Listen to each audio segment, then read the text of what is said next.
Hello, everybody. I'm here with Mustafa Terab. Mustafa Terab is the CEO of OCP, but he's not only the CEO of one of the largest company producing fertilizer in the world.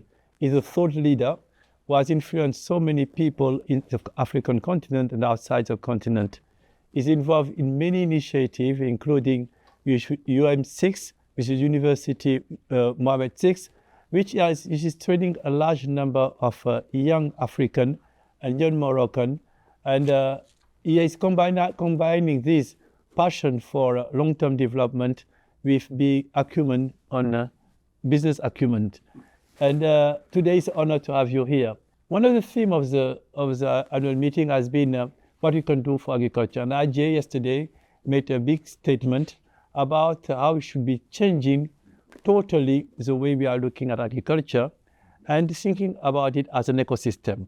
When he said that, I thought immediately about you, because you've been advocating, and your involvement with UN6 and OCP is a good illustration how to think about an ecosystem. So what to do to take agriculture in Africa and the rest of the world to what it should be? Well, thanks for having me. Ajay is right. It's a matter of mindset and with what kind of representations we use to think of a potential green revolution in Africa. The mindset change has to be in terms of when we think of food security in Africa, usually we're thinking of Africa as the locus of food insecurity. And that's dangerous because actually Africa is probably the last remaining opportunity to secure global food security as long as we think of it a potential green revolution in Africa in a different way than we had successful green revolutions in other regions. But we live in different technology times and specificities in Africa. It has to be a systemic approach that doesn't look just at agriculture as an activity, but agriculture as part of a broader value chain. So things like ag tech, agro-business are important, but also how we can leverage the skills and the talent of younger Africans. Today there's a huge opportunity in that 60% of African youth is still in rural areas. If we can imagine and foster an ag sector that is high in the use of technology, where there is an opportunity, and also an ecosystem in terms of providing through agriculture this younger generation with, I wouldn't say job opportunities, I would even say entrepreneurial opportunities, then I think the sky is the limit.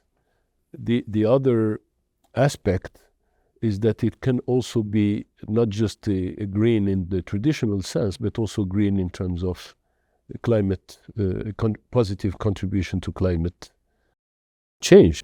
This is where both agendas really meet, and the changes mindset is also being not seeing it as a zero-sum game in terms of, well, we have to feed, food. We have to cater to food security. It's going to be at the expense of climate, but let's see how we balance both. That doesn't have to, because food security and good agriculture depends on feeding the soils, on plant and soil nutrition, not just plant nutrition. And if you feed the soils and keep them healthy, they actually reward you by sequestering carbon massive amounts if you keep them healthy.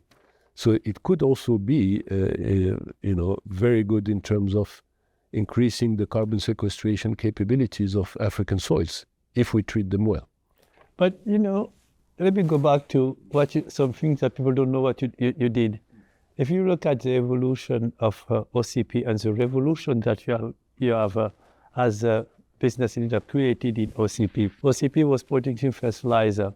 And I remember, I don't want to say how many years ago, but you had a conversation where you're telling me, Mokhtar, but I would like to, if I don't deliver the services to the farmer, they will not be able to use my fertilizer.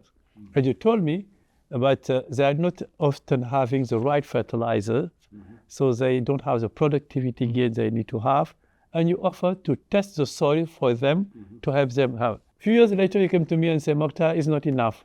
Now, why can I use the sun that we have in Morocco? We are one of the most largest producer of solar-based energy to have green hydrogen to produce green fertilizers. What is the next thing you told me? But you forgot that I need to have people to be able to do all that. So that's why I'm investing in making sure that the university are producing people who can do this job.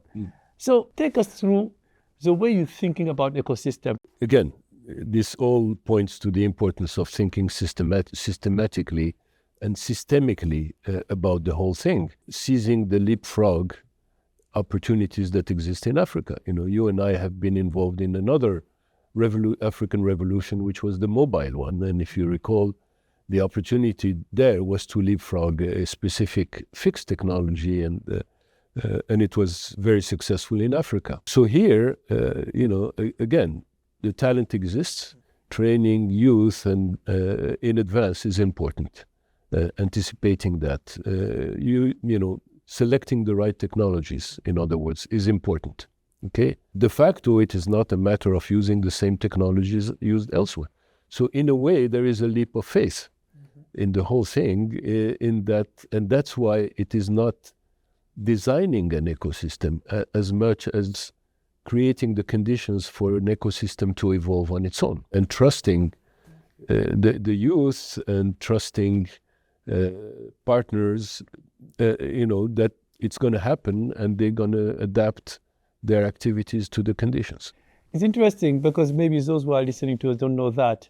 If you look at the team of Mustapha Terrab in OCP, it's extremely young team. Like you will see people at very senior position in OCP who are pretty young. And it's kind of very different from a lot of companies that you are saying.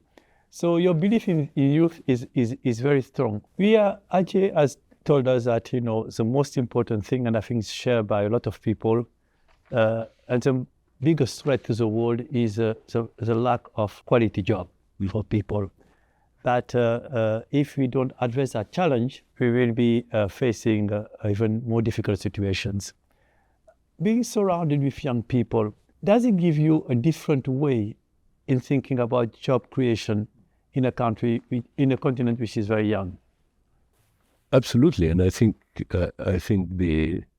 this is a great initiative from the World Bank and from Ajay to focus on jobs, and I think this is where the World Bank can provide its most meaningful impact in a way, and if it does it with partners, I'm sure that it's going to make a huge difference, particularly again in Africa. And I'm also happy we had our first meeting of the council yesterday, that from the outset, the idea was to move away from the traditional understanding of what a job is.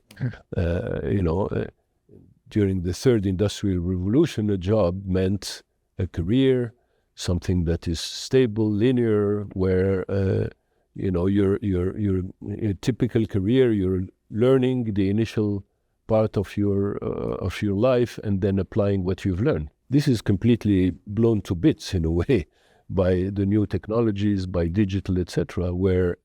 And also how the younger generation views meaningful jobs for them are not these kind of career, stable-oriented jobs. It is more, what sometimes some people call the gig economy. It is being able to work and contribute to society, but at the same time learn as technologies are progressing at an exponential way, is being able to consider that learning and working have to be weaved in constantly. Okay, and that provides also opportunities for companies that can, I'll use the term, platformize, creating work, think of themselves as work platform, not just as siloed opportunity for work, kind of a Uberization of work, if you like. And the role of the bank, being policy also advisors to policymakers, is to make sure that this platformization of work is happening, to set up the right social safety nets that shouldn't be just putting the youth in a precarious situation, but they can be basic social safety nets that are built to cater to this new conception of what work is. Thanks so much, Mustafa. Thank you. Thank you.